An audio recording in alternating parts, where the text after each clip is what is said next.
কোনো যদি খুব খারাপ সময় আসে তাহলে নিজের দুঃখ কষ্টগুলোকে এমন ভাবে নিজের মাঝে আড়াল করে রেখো যেন তোমার পাশে গা ঘেঁষে বসে থাকা মানুষটাও বুঝতে না পারে ভিতর থেকে তুমি কতটা ভেঙে গিয়েছো।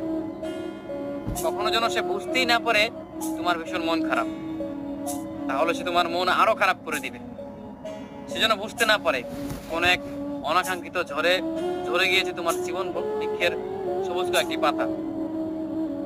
সে যেন বুঝতেই না পারে তুমি ভিতরে ভিতরে ভেঙে গিয়েছো, এটা যেন সে বুঝতেই না পারে। অতঃপর নিজেকে বোঝাও, শক্ত হও।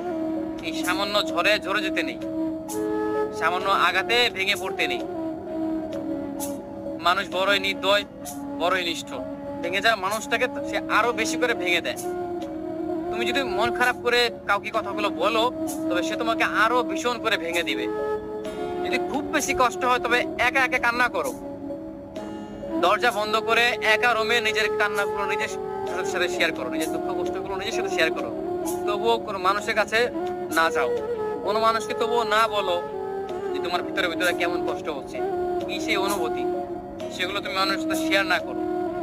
কারণ মানুষ বড়ই নির্দয়, বড়ই নিষ্ঠুর। তারা ভেঙে যাওয়া মানুষগুলোকে না বাঁচিয়ে উল্টো তারা আরো বেশি করে ভেঙে দেয়।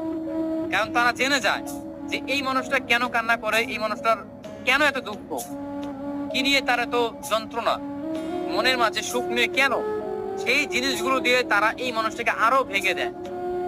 অতএব তুমি দেখবে একটা জীবনে একটা পর্যায়ে তুমি দেখবে যে জীবনে যতগুলো মানুষের সাথে তুমি তোমার দুঃখের কথাগুলো কিংবা লাইফে ঘটে যাওয়া ঘটনাগুলো শেয়ার করেছো সেগুলো একদমই ভুল ছিল। নিজের কাছে নিজের দুঃখ কষ্টগুলোকে জমা করে রাখো, যতই কষ্ট হোক। কান্না করেও কান্না পাচ্ছে নিজে নিজে কান্না করো, কাউকে দেখানোর প্রয়োজন নেই। নিজের দুঃখ কষ্টগুলো কোনো মানুষকে দেখানোর প্রয়োজন নেই। যত দেখাবে তুমি দিন শেষে তুমি ততই